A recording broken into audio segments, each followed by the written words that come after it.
اعوذ باللہ من الشیطان الرجیم، بسم اللہ الرحمن الرحیم۔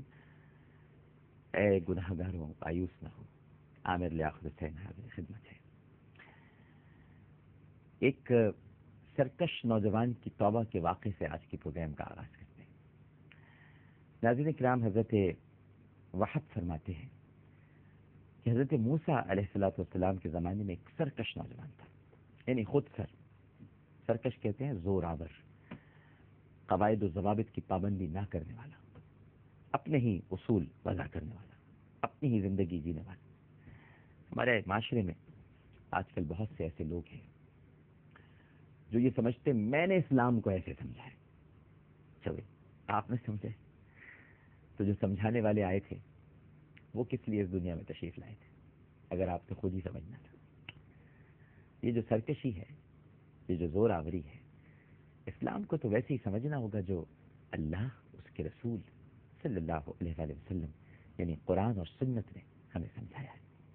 صحابہ کرام رضوان اللہ تعالی علیہم اجمعین نے جو طریقہ بتایا ہے، اہل بیت اطہار رضوان اللہ تعالی علیہم اجمعین اس راستے پر چلے ہیں، یہی اسلام ہے۔ اس میں زور آوری نہیں چلے گی، سرکشی نہیں چلے گی، اپنی مرضی، اپنی سمجھ، اپنی فہم کا اس میں کہیں کوئی دخل نہیں ہے، اپنی رائے کے مطابق نہیں ہے۔ یہاں جو کچھ بھی ہے اللہ کے رسول کی رائے کے مطابق ہے، اللہ کے حکم کے مطابق ہے اور اللہ کے رسول کی رائے کے مطابق ہے۔ تو وہ ایک سرکش نوجوان تھا، اس کے بد کردار ہونے کی وجہ سے بستی والوں نے اسے بستی سے باہر نکال دیا تھا۔ اب ہوا یہ ناظرین کرام کہ شہر کے باہر ایک بے آباد میدان میں اس کی موت واقع ہو گئی۔ اللہ تعالیٰ نے حضرت موسیٰ علیہ السلام کی طرف وحی بھیجی اور ارشاد فرمایا کہ اے موسیٰ، میرے ایک ولی کا انتقال ہو گیا ہے، وہاں پہنچ کر آپ اس کو غسل دیجیے، پھر اس کے بعد اسے کفن پہنائیے، اس کی نماز جنازہ پڑھائیے اور یہ اعلان کر دیجیے کہ جس کے بھی گناہ زیادہ ہوں وہ اس کے جنازے میں شریک ہو جا، تاکہ میں ان تمام لوگوں کے گناہوں کو بخش دوں۔ حضرت موسیٰ علیہ السلام نے جب یہ اللہ تعالیٰ کی وحی ان تک پہنچی، بنی اسرائیل میں اعلان کیا، بہت سے لوگ جمع ہو گئے۔ حضرت موسیٰ علیہ السلام نے ارشاد فرمایا کہ جلدی سے اس شخص کو اٹھا کر لاؤ، اس کا اکرام کرو، اس کو جلدی جلدی دفناؤ، اور جو اس کے جنازے میں شریک ہو جائے گا پروردگار سب کے گناہوں کو معاف کر دے گا۔ جب بہت سے لوگ جمع ہو کر وہاں پہنچے، دیکھا تو یہ تو وہی شخص تھا جسے بستی سے نکال دیا تھا، پہچان لیا اسے۔ انہوں نے کہا کہ اے اللہ کے نبی، یہ آپ کس کی نماز جنازہ پڑھانے جا رہے ہیں؟ یہ تو وہی فاسق ہے، وہی فاجر ہے جس کو ہم نے بستی سے نکالا تھا۔ حضرت موسیٰ علیہ السلام نے یہ بات سنی تو تعجب میں پڑ گئے۔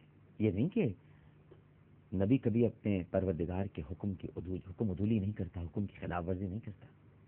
اس جملے سے یہ کہیں مطلب مت لے لیجیے گا کہ وہ اب نماز جنازہ پڑھانے والے نہیں تھے۔ ہاں، تعجب میں پڑ گئے، لوگ کیا کہہ رہے ہیں، کرنا تو وہی انہوں نے جو پروردگار کا حکم ہے۔ اللہ تعالیٰ نے جیسے ہی لوگوں کی یہ باتیں جو کہ اس وقت وہ کر رہے تھے، پروردگار نے، وہ چونکہ ہماری شہرت سے زیادہ قریب ہے، دلوں کی سرسراہٹ سن لیتا ہے، سرگوشیاں جان لیتا ہے، اس سے کچھ چھپا ہوا نہیں ہے۔ لوگوں کی گفتگو سنی تو فوراً ہی حضرت موسیٰ علیہ السلام کی طرف وحی بھیجی اور فرمایا کہ اے موسیٰ، کہ یہ لوگ سچ کہتے سچ ہے، یہ وہی فاسق ہے جسے انہوں نے بستی سے نکال دیا تھا۔ لیکن جب بیاباں میں اس کی موت کا وقت آیا تو اس نے دائیں بائیں دیکھا، آگے پیچھے دیکھا، کوئی دوست، کوئی رشتہ دار اسے نظر نہیں آیا، اور یہ خیال کیا کہ اس بیاباں میں اجنبی، اکیلا اور ذلیل پڑا ہوا ہوں۔ اس نے میری طرف آنکھ اٹھائی اور میری طرف آنکھ اٹھانے کے بعد کہا کہ اے اللہ، میں تیرے بندوں میں سے ایک بندہ ہوں، تیری سلطنت میں اجنبی ہوں، اگر یہ جان لیتا کہ تو مجھے عذاب دیتا اور یہ جان لیتا کہ مجھے عذاب دینا تیری بادشاہت کو بڑھائے گا اور مجھے معاف کرنا تیری بادشاہت کو گھٹائے گا، اللہ اکبر، تو میں تجھ سے بخشش کا سوال نہ کرتا۔ انداز دیکھیے مانگنے کا، اے اللہ اگر میں یہ جان لیتا کہ مجھے عذاب دینا تیری بادشاہت کو بڑھائے گا اور مجھے معاف کرنا تیری بادشاہت کو گھٹائے گا تو میں تجھ سے بخشش کا سوال نہ کرتا۔ تیرے سوا میرا کوئی ٹھکانہ نہیں پروردگار، تیرے سوا مجھے کسی سے امید نہیں میرے مالک، کیونکہ تو نے اپنی کتاب میں ارشاد فرمایا ہے بے شک میں بخشنے والا اور نہایت رحم کرنے والا ہوں۔ میں یہ سن چکا ہوں، میں یہ پڑھ چکا ہوں، لہذا اے میرے رب اس بیاباں میں، اس میدان میں مجھے رسوا نہ کر، مجھے معاف کر دے، مجھ پہ کرم فرما دے۔ اللہ سبحانہ و تعالیٰ نے ارشاد فرمایا اے موسیٰ کیا مجھے اچھا لگتا کہ میں اس کی دعا کو رد کر دیتا، جبکہ یہ دعا کرتے وقت اس حال میں تھا کہ اجنبی تھا، دعا کرتے وقت اس حال میں تھا کہ اکیلا پڑا ہوا تھا اور اس نے مجھ کو وسیلہ بنایا، میرے سامنے زاری کی، میرے سامنے التجا کی، میرے سامنے آنسو بہائے۔ میری عزت کی قسم اگر یہ روئے زمین کے تمام گناہ گاروں کے لیے بھی مجھ سے بخشش کا سوال کرتا تو مجھے، میری عزت کی قسم ہے، میں ان سب کو بخش دیتا۔ اے موسیٰ یہ اجنبی تھا، یہ اکیلا تھا، یہ مجھے پکار رہا تھا، اس کی اجنبیت کی ذلت کی وجہ سے اے موسیٰ میں نے اسے معاف کر دیا۔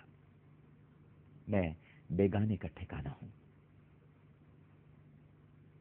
اور میں بیگانے کا حبیب ہوں، میں اسی کا طبیب ہوں اور اسی پر شفقت کرتا ہوں جو مجھے پکارتا ہے اور اپنے گناہوں کے ساتھ میرے سامنے نادم اور شرمندہ ہوتا ہے۔